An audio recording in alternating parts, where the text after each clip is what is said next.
दोस्तों Netherlands Europe का एक छोटा सा देश है जो न तो G20 और G7 में शामिल है, लेकिन फिर भी यहाँ पर जो कुछ भी होता है उसका खास असर यूरोप की दूसरी बड़ी कंट्रियों पर देखने को मिलता है। और इसी वजह से यहाँ की बदलती हुई पॉलिटिक पॉलिसी इस्लाम के लिए कुछ खतरात ला सकती है, जिसकी बात हम इस वीडियो में करने वाले हैं। साथियों, गीर्ट विल्डर्स नीदरलैंड का एक छोटा सा नेता जिसने यूरोप के इस पुराने ट्रेंड को बिल्कुल ही बदल दिया है और इसे पब्लिकली काफी सपोर्ट मिल रही है। हालांकि ये रिलीजन के मुद्दे पर बात कर रहा है और वो भी एंटी इस्लामिक।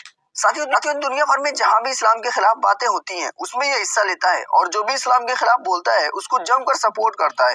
साथियों, उसने रिलीजन स्ट्रेटजी अपनाई है और हाल ही में होने वाले नीदरलैंड के इलेक्शन में इसकी पार्टी ने 37 सीटें। नीदरलैंड में सिर्फ 150 सीटें ही हैं, जहाँ पर सरकार बनाने के लिए 76 सीटें लानी पड़ती हैं। साथियों, अब आप सोच रहे होंगे कि सिर्फ 37 सीटें लाकर जब 76 सीटें लानी होती हैं तो सरकार कैसे बना लेगा। तो दरअसल किसी ने भी 76 सीटें हासिल ही नहीं की। मौजूदा सरकार नीदरलैंड की सिर्फ 34 सीटें हासिल कर पाई है और अब गठबंधन की सबसे ज्यादा सीटें हैं।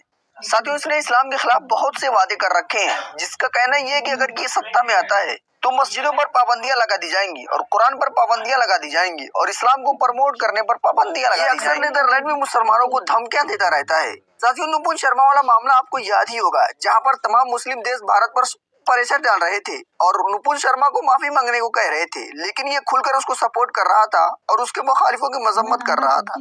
जब पाकिस्तानी एक्स क्रिकेटर खालिद लतीफ ने इसको मारने की धमकी दी तो इसने इंग्लैंड के कोर्ट में इस पर केस कर दिया, जहां पर उनको 12 साल की सजा देखने को मिली, जिसका नाफिज होना बहुत ही नामुमकिन है क्योंकि इंग्लैंड की पुलिस पाकिस्तान जाकर खालिद लतीफ को गिरफ्तार नहीं कर सकती। जब रूलिंग पार्टी ने टर्की को वीजा फ्री करना चाहा तो उसने उसको धमकी दी और कहा कि तुमको लोग हटा देंगे, तुम ऐसा मत करो। इसने टर्की के लोगों को डराया कि तुम न तो एशियन हो और न ही यूरोपियन हो। दरअसल दोस्तों, उम्मीद से ज्यादा इसको सपोर्ट मिल रहा है।